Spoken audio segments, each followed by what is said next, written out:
In late 2025, a devastating flood hit Sumatra. But was it just a natural disaster? We're going to look at a really powerful analysis today that makes the case that this whole tragedy could have been prevented. And that raises some huge questions about who should be held accountable. The scale of this it's just staggering. We're talking about 1.5 million people affected. The death toll confirmed, nearly 900 people. And on top of that, more than 500 people were reported missing. You have to think about the families left behind, just waiting for news. These aren't just numbers on a page, right? This is an absolutely profound human tragedy. Okay, so the basis for this entire explainer is an analysis by Muhammad Ulil Albab, and it's called The Missing Culture of Shame. Now, his core argument is that these unbelievable numbers, they're not just the result of some act of God. He says this was a catastrophic failure of governments. So let's dig into that argument and see how he builds his case. All right, first, let's just lay out the sheer scale of this catastrophe, the very real human cost. But here's the question. Was it just a disaster? The whole argument here is that it was something much, much bigger, a complete systemic failure. So what does that mean, systemic failure? Well, the core idea is that this wasn't some random event. It was predictable. And if it was predictable, it was preventable. This wasn't just about a lot of rain. The analysis frames it as a total breakdown of the government's most basic duty, to protect the environment and, by extension, its people. Okay, so if we're talking about a failure of governance, you have to ask who's responsible. And what's really interesting about this analysis is that it doesn't just vaguely blame the system. No, it gets very, very specific. The article highlights this quote from Muhammad Isnor, who's with the Indonesian Legal Aid Foundation. And he doesn't mince words at all. He's calling for the immediate resignation of 3 specific ministers and wants full investigations into potential corruption tied to mining and forestry permits.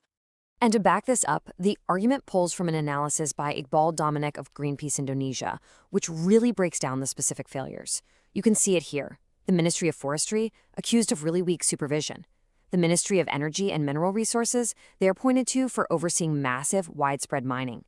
And the Ministry of Environment for basically rubber stamping environmental impact studies that failed to prevent damage.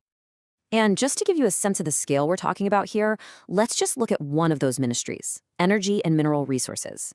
They apparently issued mining licenses covering almost 2.5 million hectares of land in Sumatra.